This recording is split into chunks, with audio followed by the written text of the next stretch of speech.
Hi, everybody. My name is Josh Zacchaeus. I am with ProjectionHub, and today I have the opportunity of sitting down with one of our top referral partners, Mark Harville. I'm going to give him a moment to introduce himself, but really at today's show, we're just going to talk a little bit about the SBA, what it looks like to go through the SBA process, things that lenders look for, common mistakes, common challenges, but also like what are the good things that lenders look for, and maybe what could increase your chances of getting an SBA loan.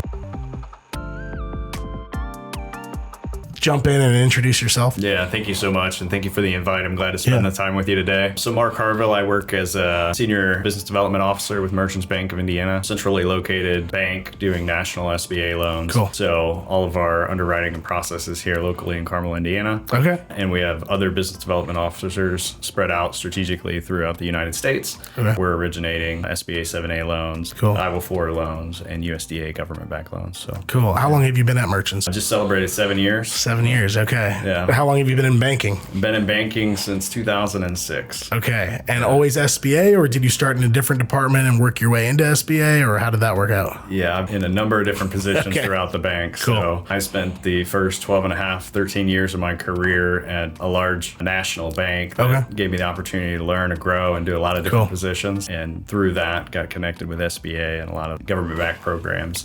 Cool. Going from maybe some traditional programs in other different banks now into primarily SBA, tell me some of the main differences that you would say that banks look at SBA differently than maybe a conventional or commercial loan. Yeah, SBA in kind of its shortest definition is the cheapest form of liquidity, of capital that you can get. So the conventional standard loan is generally looking for collateral that helps back the loan, that protects the bank. And what the SBA program does with their guarantee is it helps get the bank comfortable with taking a risk, generally on a project that has some sort of weakness. And oftentimes that weakness is collateral, where you might compare a standard mortgage is backed by your house, right? Sure, your house sure. protects that entire loan, the value of that house. A lot of our SBA loans have that shortfall, that collateral shortfall. So folks are financing something that doesn't have a tangible asset. And really from a credit perspective, the large barrier is how do we liquidate? What is our way out of this loan? And the SBA guarantee helps us mitigate that risk for that borrower. Okay. So typically an SBA program is going to be more impactful for a startup or businesses that don't have maybe fixed assets. Yeah, I would say that oftentimes in a business acquisition scenario, you have an untangible goodwill that you're financing. Sure. And there's generally not assets to pledge towards that goodwill. That makes There's sense. not value there. Yeah. There is value from the transition of that business, but there's not an asset to back it. So that is a customary SBA program. Okay. So, I mean, I'm a business owner, and I know a lot of business owners, they hear about SBA programs, SBA loans, and there's a looming like high level of complication. Who wants to work with the federal government? Things like that. Could you maybe quick of a summary as you can break down what does the process look like for an SBA loan? I think there is some stereotypes on SBA lending that maybe were changed, I would like to think, for the better after our PPP program. That definitely helped a bunch of people. So it helped lenders get more comfortable with the program Sure. and get better and kind of sharpen their tools to make the process a little bit easier. But it also made a lot more business borrowers open to the program and the idea of what does an SBA loan look like. And although those loans were very different than our conventional SBA loans on the 7A and the 504 side, it really kind of changed the game, I think, in kind of being open to an SBA loan and then just how, banks and credit shops process the customer's loan. So I would say today that process can be somewhat painful, and it generally comes from the lack of understanding. Yeah, there's a lot of that out there. Yeah, so you may be a business owner and the only time you ever get an SBA loan is once in your life. Sure. Yeah. And you're working with a lender that this might be their first SBA loan, or they might do it occasionally. Sure. It's a learning curve for both parties in that scenario. We have the benefit of doing SBA loans, and that's what we do. And so our differentiator generally is the process and how do we advise, the borrower and keep them as informed as possible so that there's not surprises. 100%. So for those of you listening, this is exactly why us at ProjectionHub, our team, we work with people like Mark, because that process of there are a lot of lenders who maybe can do an SBA loan, but they don't have clean processes that make it easy for borrowers, and that can disrupt even the approval rating, your chances of approval and getting your funding for your business. And so we work with people like Mark and other lenders all around the US that are experts in this, are top tier SBA lenders, because they know what they're doing. That helps our customers and that helps you guys, but it also, again, they know what they're talking about. They know the pitfalls, they know the challenges of getting an SBA loan, but they also have clean processes that work through those challenges. And so for those people who are maybe interested in getting an SBA loan, what are some maybe industries or businesses that aren't eligible for SBA SBA loans? There's some industries that the SBA SOP kind of spells out as non-eligible industries. Okay. Anything that's not federally available. So if you think about cannabis-related industries, not regulated federally, at a state, local level, they're not eligible. Industries that are of the sexual prurient nature are generally the ones that we're bumping into. I would say the cannabis-related conversation is more so now just because of how prevalent it is. Yeah, and that's changing rapidly. It is changing rapidly, but it's going to continue to be ineligible until there's a federal decision made on that. There's a contractor that provides most of its services to an industry of that, so they're not directly selling, distributing, manufacturing. They are still related to the industry. That would be a hurdle for them. We wouldn't be able to get past. So it's good to understand what those are up front. So that as a borrower, you're not spending your wheels, spending a bunch of time and to hear no's. From the perspective of one of the top SBA lenders, what industries are you hungry for? What are the good projects that you would say, if you're running this type of business, you should look for an SBA loan? Yeah, there's not really an industry specific, but there's a number of industries that you can get data on that are performing really well. A lot of people would say, hey, run from restaurants. There's really good performing restaurants. Oftentimes they're within franchise, but it could be your local, staple restaurant that's doing extremely well. Yeah. That's transitioning owners. If you're looking at buying that business and it's a solid business and it cash flows well, certainly that's something that is a good fit for an SBA loan. I do a number of C-stores and fuel stations. Hospitality oftentimes falls into the SBA I feel like bucket. Those are always super complicated. So these are things that, for a lot of conventional lenders, they are super complicated, as you just said. And, they don't want to spend the time, spend the process, kind of balance everything that goes into one of those transactions, and the SBA program helps us do that. Storage facilities. I see a lot of like salon type businesses. Tell me about storage facilities now, because I know there's a category of businesses that are considered passive. For those who are listening, we get a lot of interest of like storage facilities or like laundromats or things like that are like sort of a gray area. Yeah. Can you touch on like passive businesses and how that engages with the SBA? Yeah. So I'm going to reference back to the SOP because the SOP does the SOP is the Bible. It is. It's the rule. So we follow the SOP, but it's very specific on those industries. It's easy to get lost in what they consider a passive company. When you think storage unit facilities, you think salons where you have booth rent, you think banquet hall, where you're hosting events. Those are all eligible businesses that could be construed as passive businesses. Interesting. And those are businesses that we're financing on a regular basis. It's the same with like hotels. So the key to that is there's short-term transactions, right? So in a storage facility, you're not having a 1 year, 2 year commitment. These are short-term stays. The same with your hotel where it's overnight. Or like an Airbnb. The Airbnb where, as long as you're not have a concentration in long-term stays, this isn't a permanent product. For example, a renter to make that payment. We're going to rely on a variable repayment source. Interesting. Okay. No, that makes sense. You hit on restaurants. I'm just going to sort of like give you a shout out there. A lot of SBA lenders I've talked to, they're like, oh, no, restaurants, they have a high risk. And those who don't know me, I'm probably a new face on the ProjectionHub channel. Me and my wife, we're actually SBA lenders ourselves. We got an SBA loan to launch our coffee shop. So we have a coffee shop here in central Indiana. So to hear you say restaurants, food service, thank you. Because a lot of people look down on it saying, no, it's too high risk. And so huge shout out to Mark right now, because you're looking out for people like me who have that mom and pop restaurant, who a lot of lenders are like, no, bad investment. But if you have a good business plan, if you know what you're doing, it's not always a bad investment. Yeah, they don't always fail. Although they may have a higher default rate, they don't always fail. But the key to financing them is having the right management is what you just said, 100%. Right? Having the right experience and then having the right pool of capital to make sure that you're protecting against the potential risk of cash flow changes, and seasonality. So not impossible. Tell me about the application process for the SBA. Like, what are things you look for right away that like maybe give you the green flags, and things you also look for that are quick red flags that maybe why applications get denied? I think first off, personal credit comes into play. So everybody kind of wants to have their business credit separate than their personal credit, and that just simply isn't the case. Personal credit, you're going to have a personal guarantee on every SBA loan. So we're going to take a look at your personal credit that does, tell the lender what is the likelihood of this person repaying. If they've repaid their own personal debts, it's highly likely that they're going to be responsible about repaying that business debt. Beyond that, there is collateral, but collateral, as we talked about, could be a challenge requirement. What is the common things like lenders like you look for when it comes to collateral? Is it like? Does it need to be 100% collateralized? No, it doesn't. There's no requirement for a collateral level. Okay, that's good to know. So some of these transactions, if you're looking at financing professional service, for example, there's really not collateral. We got some, some desks and computers. It's ambiguous, and some things like that, but you have cash flow in those businesses. So you're financing the goodwill value of that cash flow number. And so the SBA is looking for collateral outside of the business in that scenario. Okay. And it's always looking at your personal assets. Sure. And so generally that's your home. So do you have equity in your home that you can help pledge to help secure the loan? Not that it fully secures the loan. It might partially secure it. It may not, but it might partially secure it. It will help the lender get comfortable. Really, the collateral conversation is, what is your lender comfortable with?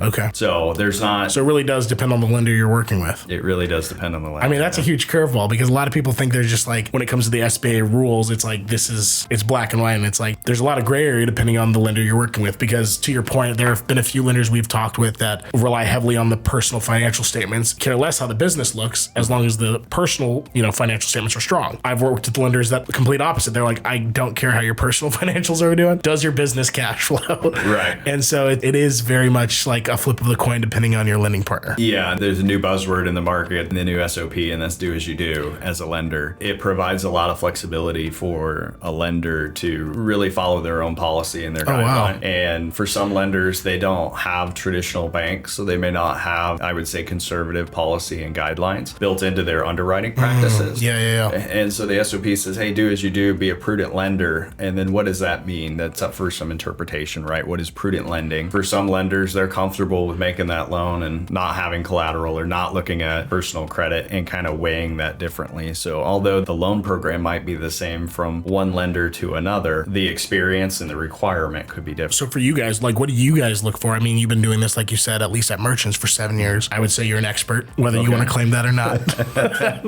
And so what do you look for? Like, if a client were to come to you and say, I want an SBA loan, what are some of the things that you guys uniquely look for, or what are you guys comfortable with? Yeah, normally I'm having a conversation to identify, hey, what are the risks? There's risks in every transaction. And this is a conversation if it's in a buy sell or if it's in a real estate, if we're going to buy a piece of real estate or build and do construction on a piece of real estate, there's different risks associated with it. Sure. So I'm trying to talk to my customer, my borrower about, hey, what are the risks associated with this business? Take a look at the industry and do we have any data on industry defaults? Take a look at the experience of the borrower, right? And say, hey, do we have transferable skills that can help support this business? Are we going to be able to go and run this business successfully based upon the experiences that we have through a resume? Yeah. The credit is kind of black and white. Some things are black and white. Yeah. Do we have good credit? If we don't, why? So it's still conversation. So if there's a narrative behind a bad credit score, like they had a random medical bill from 10 years ago that they didn't know about that was $300. I've heard that one like I don't know how many times. That's a narrative that you could talk through and sort of figure out, or is that like you still have bad credit? Yeah, I mean, if you got blips on your credit that are one-offs and there's a story, we all have stories and life happen. That may not be your character. It may not show. It may be just a situation that happened and you explain what it was and how it's resolved. Of course, if anything's current. That makes it challenging. Yeah, you have a very hard shot at overcoming that. Solve your credit problem, people. Solve them. Yeah, well, understand your credit and then understand that if there's something from 6 years ago, medical transaction, you got a cell phone bill that got passed or something, you just never know. There's something lingering. Yeah, every deal is different. So it's just, understanding, hey, what is that risk and then mitigating it. And I try to work with the borrower to mitigate those risks. Cash flow from a business is a risk, right? So is the cash flow strong? If it's not, why isn't it strong? And this is where projections come in a lot of times is, we may have a business transaction where you have a seller representing, hey, here's my financial statements, right? Here's my tax returns. And then here's all of my add backs, right? Yeah. And then we're trying to sort through, well, are these legitimate? Are they not? The buyer's trying to understand, well, I don't know like how that works, right? Yeah, most people don't.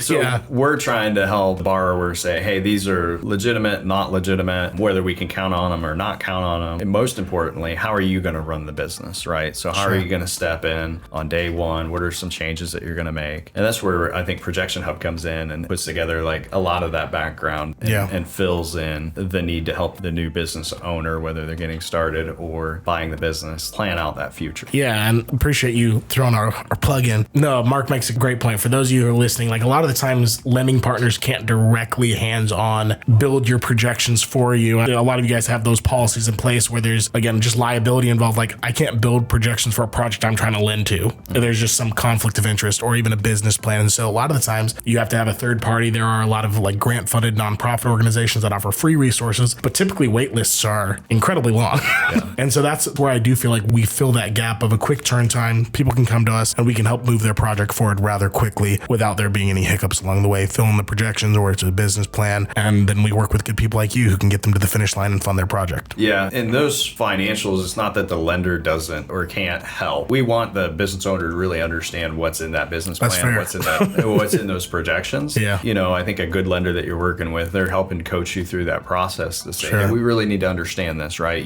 To protect you and your business and make you the most successful, you really need to understand what data is here. Yeah. And it's less about, hey, let's put together numbers that make sense than that work, because anybody who's ever put together projections, like we can make them work, right? Yeah, like hey, you need to make this much money. Oh, look at that. It works. Every business works, right? You know, every underwritten package with projections is always cash It always flowed, looks right? good. Yeah. Until you get the first tax return. And then it's not so good. And then it's like, oh, things didn't go as planned. Okay. Yeah. It's less about, you know, hey, just putting it together to have it in the package, and more so about, hey, do we understand it? And you're partnering with your lender. I mean, the borrower's partnering with the lender. So they're not writing the loan and you're going away and they don't see you. You know, they're coming back and they're saying, hey, how's this quarter going? How's the half year? How's the year finishing up? How do you continue to grow? Make sure that you're planning for success. What maybe pieces of advice would you give to somebody who's maybe considering an SBA loan, wanting to start preparing and getting maybe some items together so they can like have a good start? How would you recommend they prepare, or what advice would you give them? Yeah, I would work with as many resources if you have. Hopefully you're surrounded with a network of folks that you can reach out to find, you know, kind of that lender that makes sense, that's a good fit for you. Hopefully you're working with a lender that can have that relationship, that can have that conversation, that if you're in the very early stages, say, hey, this is what I'm looking at. I need somebody to help guide me along through this. And that lender's there to kind of help you. So that need might be today. Somebody might call you up today and say, hey, I need money tomorrow. Well, let's talk about that, right? Sure. Like, that might be an immediate need, but it might be something that you want to prepare for in the future. So if you know that you want to be best prepared for that application, this is your first time, there's also other resources that you can go to and get information from. For example, SCORE, through business mentoring, you can reach out to and you can ask them questions. And depending on the community that you live in, there's likely a lot of resources there to help small business. Most states, most regions have different hubs that just provide small business resources. And so you can Google search so you can find something. Yeah, I mean, there's a lot of resources available. I'm familiar with most of them throughout Indiana, but there's somebody nationally, there's a resource available. Totally. To zoom out real quick, so less about maybe direct to lender or direct lender to client, but maybe more like, let's talk landscape. A lot of changes are happening, obviously. We got Doge doing their thing. And so like what you have to chime in here, but I'd love to hear your insight of like the landscape of SBA lending and the changes happening, maybe trends or like things to keep eyes out for. What should a potential borrower be looking at, or should they be concerned about the changes happening, or should they be excited? I'm a salesperson, Josh. I'm always excited. Always excited. So my mental spin on everything is always positive. So I do think it's a good environment for borrowing money. You know, what we saw was a couple decreases in interest rates for our borrowers. That's beneficial. That's always good news. Where we thought there might have been a couple more decreases this year, that might be a little bit more unknown. But prime rate's at 7.5% today. That's, I would say, a fair market for interest rates. Explain that real quick. I'm going to pull the Michael Scott. Explain it to me like I'm in third grade. Sure. The prime rate is the federally posted rate. Okay. It's easy to recognize. You can Google it.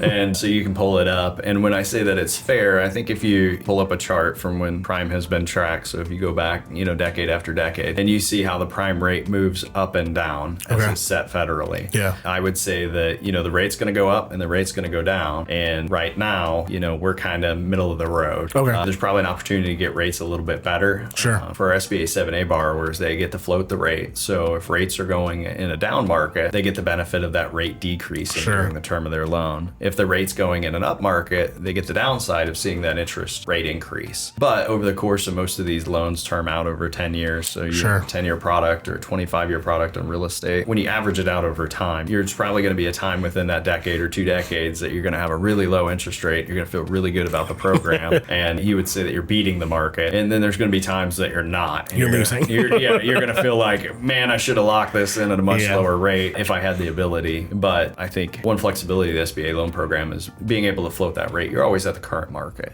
Yeah. And that's what that prime rate is. Okay. And you'll always be at a margin over the prime rate generally in the SBA program. So your lender it sets that rate, and it's based upon risk and collateral. So you mentioned you guys work in 7A. Do you only work in 7A? Do you also offer 504 loans? Yeah, SBA 7A, 504, and USDA loans. Okay, USDA. Yeah, you mentioned that earlier.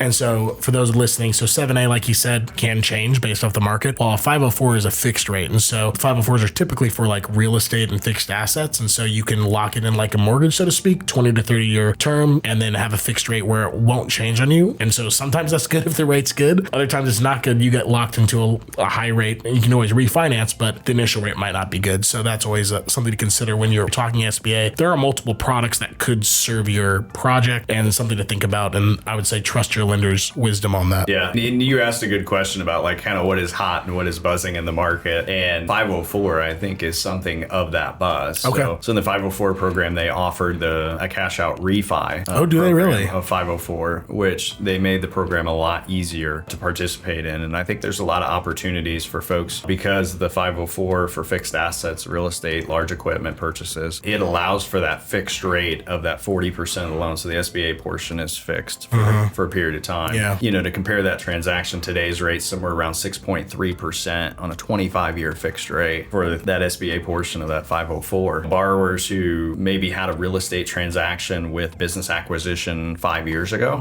maybe are in a spot where they can refinance just the real estate transaction into a 504, get a long-term fixed rate. But it's maybe an opportunity for them to get a cash out too if they need, where the 504 doesn't generally provide working capital. The cash out refi actually allows them. Sort of works as working capital. Yeah, it allows them to go up to 90% loan to value. That's huge. That's huge. It's massive. And there's been a lot of appreciation in real estate in the market. When did that change? Because I worked in 504s for a bit, and that wasn't an option for a while. It's a new program. They just launched. I don't know the date. So recent. It's very recent. That's a huge one because, that was always a deterrent of people who needed working capital. They couldn't go 504. They had to go 7A, even if it was just real estate and working capital. But the cash out refi, that could be a great option for a lot of people. Right. It's for stabilized businesses. There's some variances to, you know, do I go 7A? Do I go 504? And, the refi product for a stabilized property, a stabilized business that cash flows, really probably a great opportunity to take a look at it now if it's a long-term asset for you to entertain the 504 product. Yeah. Any final thoughts for maybe a business owner listening in? Any recommendations or anything you would push them towards when it comes to the SBA, or warn them and tell them to prepare? The more that they can surround themselves with expert advisors, is going into the process is what makes a successful transaction. So when we say expert advisors, I'm talking about your attorney, I'm talking about your business plan or your projections, your accountant, and your lender, that you're working with folks who have done these types of transactions so that they can help advise you on the front end. What are potentially the hurdles? And then how do you mitigate those? A downtrend in financials, if you look at a 22 tax return to revenue, net income is at one level, 23 is down, 24 is back up. You still got to talk about that 23 number. So,